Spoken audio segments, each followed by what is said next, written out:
Ini adalah smartphone terbaru dari Vivo, dan jujur, ini menarik.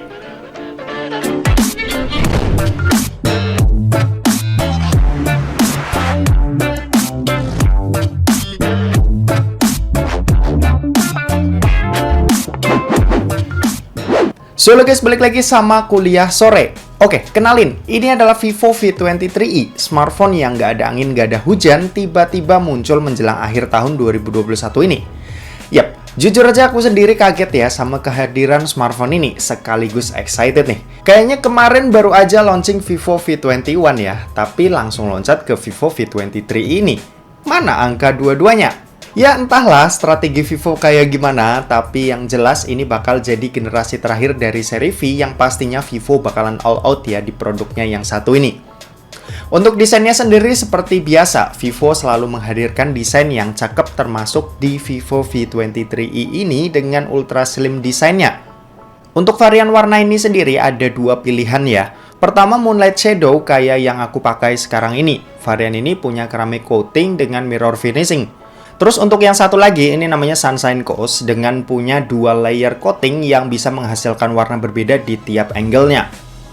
Untuk unit yang aku pegang ini itu punya bodi yang tipis ya, serius, ini tipis banget. Tebelnya ini cuma 7,36 mm dan bobotnya ini cuma ada di 172 gram yang bisa kasih feels premium dengan form factor yang tipis dan ringan. Untuk layarnya ini sendiri berpanel AMOLED, resolusinya Full HD+, dan luas layar ada di 6,44 inci. Buat kebutuhan nonton, layarnya ini udah enak banget.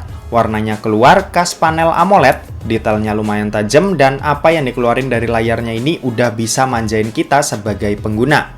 Sayangnya cuma di sini tuh belum ada high refresh rate ya, jadinya masih di 60 Hz aja. Tapi overall aku tuh cukup puas nih sama kualitas layar yang dikasih Vivo ke Vivo V23e ini. Untuk fingerprintnya juga udah ada di dalam layar yang kalau buat smartphone mid-range kecepatan bacanya ini udah tergolong cepat. Oke next, kalau buat performanya Vivo V23e ini dibekali dengan SoC dari MediaTek yaitu MediaTek Helio G96. Chipset baru dari MediaTek yang emang sasarannya buat kelas mid-range kayak Vivo V23e ini. RAM-nya ini 8GB plus 4GB extended RAM dengan swap memory management sehingga nggak akan mengganggu fungsi ROM di smartphone ini. Mau buka kurang lebih 25 aplikasi secara bersamaan pun juga nggak masalah. Internalnya ini 128GB dan pakai sistem operasi Fantouch OS 12 berbasis Android 11. Oh iya, user interface di Fantouch OS 12 ini tuh punya tampilan yang fresh ya, mulai dari home screen display, tampilan widgets, navigation setting, dan lain sebagainya. Untuk dipakai harian, Vivo V23e ini itu udah pasti aman. Buka tutup aplikasi, main sosmed, nonton, baca berita, dan kegiatan ringan lainnya ini lancar tanpa kendala di smartphone ini. Sementara itu buat dipakai main game, performanya nggak main-main nih. Untuk Antutu versi 9, Vivo V23e ini itu dapetin skor yang cukup tinggi buat di kelasnya, yaitu adalah 330 ribuan. Main game Mobile Legends ini aman di settingan high dengan high frame rate mode on. Terus PUBG Mobile juga lancar banget. Kita bisa pakai settingan Smooth Ultra dan main di sini itu lancar banget. Frame rate stabil buat mainin game ini tuh cukup lama. Gyroscope buat yang nanyain ini juga aman ya, tanpa kendala. Aman. Terus Genshin Impact seperti biasa, ini bukan HP flagship jadinya settingan lowest 60 fps adalah pilihan yang bijak buat mainin game di sini. Tapi di sini frame rate yang didapat juga udah cukup oke kok. Di settingan ini kita bisa dapetin frame rate di sekitaran 60 fps selama 10 menit pertama. Terus setelah suhu memanas ini turun di angka 40-an fps, tapi selanjutnya itu udah stabil. Untuk daya tahannya Vivo V23e ini dibekali dengan baterai berkapasitas 4050 mAh. Emang bukan kapasitas yang gede, tapi buat user casual harusnya ini aman-aman aja ya dengan kapasitas gini. Untuk kecepatan ngecasnya sendiri ini ada di 44 watt flash charge yang diklaim ini bisa isi daya dari 0 sampai 69% dalam waktu kurang lebih 30 menit. Oh ya, smartphone ini udah dibekali dengan NFC multifunction ya, dimana nggak cuma buat cek atau top up kartu uang elektronik aja, tapi ini bisa dipakai buat pindah akses card kalian supaya nggak perlu ribet-ribet bawa banyak kartu. Oke, next masuk ke part yang paling dinanti buat V-series ya, yaitu adalah soal kameranya. Buat kameranya ini sendiri, Vivo V23 ini dibekali dengan triple kamera. Pertama ada 64 megapiksel night kamera, 8 megapiksel super wide angle kamera, dan 2 megapiksel super macro kamera. Kalau di bagian depannya, ini ada satu buah kamera yang punya resolusi 50 megapiksel autofocus night portrait kamera. Kamera depan dari Vivo V23i ini dibekali dengan fitur-fitur yang menarik ya, yang bisa mendukung hasil portrait kalian menjadi lebih kece lagi nih, seperti autofocus yang bisa mengunci objek foto sehingga hasilnya tetap fokus. Multi-style portrait yang menjadikan foto yang kalian lihat ini semakin berwarna, dual view video, double exposure, AI Extreme Night yang membuat foto kalian di keadaan remang ini tetap jelas, dan steady face selfie video. Fitur-fitur ini itu membuat 50 megapiksel autofocus night portrait di Vivo V23i ini menjadi oke banget nih. Buat hasilnya ini cakep ya. Untuk smartphone di kelasnya, Vivo V23i ini itu bisa hasilin gambar yang bener-bener oke. Dynamic range-nya ini cukup luas kalau HDR kita aktifin. Detail gambar oke, terus saturasinya juga lumayan diangkat nih, cuma nggak terlalu berlebih. Overall hasilnya ini bagus ya, dan sisanya kalian bisa cek aja foto-foto berikut ini.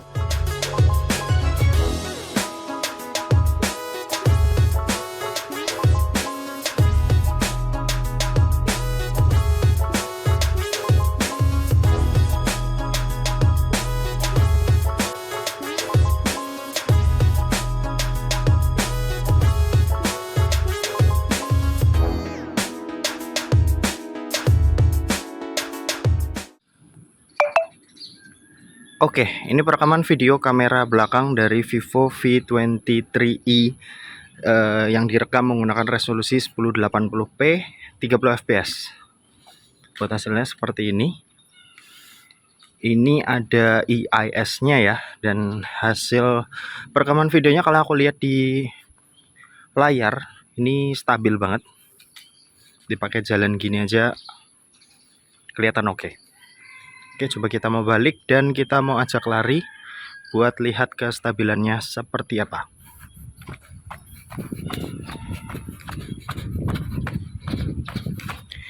Oke, seperti itu. Sekarang kita pindah ke lensa ultra wide-nya. Nah, ini adalah contoh perekaman video menggunakan lensa ultra wide. Hasilnya seperti ini.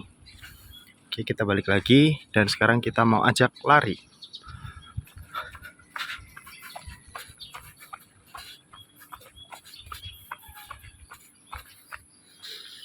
Oke, gitu. Kita pindah ke kamera depan. Oke, ini adalah contoh perekaman video kamera depannya dari Vivo V23i. Ini direkam menggunakan resolusi 1080p 30 fps. Hasilnya seperti ini. Oke, kita balik. Kalau tanganku lurus seperti ini. Ini kalau normal. Nah, ini kalau pakai stabilisasi portrait super seperti ini, hasilnya nge-crop lumayan ya. Tapi masih bisa diakali dengan misal kalian pakai pegangan gitu. Tapi dipegang ini aja juga masih cukup oke sih. Oke, gitu aja. Kita balik ke studio. Yuk. Kesimpulannya, Vivo V23i ini itu udah cakep ya. Smartphone ini cocok lah buat segala kalangan. Buat yang doyan main game oke, buat yang hobi fotografi oke, buat yang suka bikin konten pakai smartphone oke, dan buat pengguna kasual ini juga udah oke banget. Pas banget buat kalian yang tertarik sama Vivo V23i ini karena akan ada PO, dan ini bakal dibuka mulai dari tanggal 23 sampai 26 besok ya. Untuk infonya kalian bisa cek aja kolom deskripsi di bawah. Dan oke, mungkin segitu aja buat video kali ini. Terima kasih buat yang udah nonton video ini. Jangan lupa buat like, komen, dan share juga ke teman-teman kalian supaya teman-teman kalian mendapatkan informasi yang bermanfaat dari kuliah sore. Oke, terima kasih buat yang udah nonton video ini sampai habis dan sampai jumpa di kuliah selanjutnya. Bye-bye.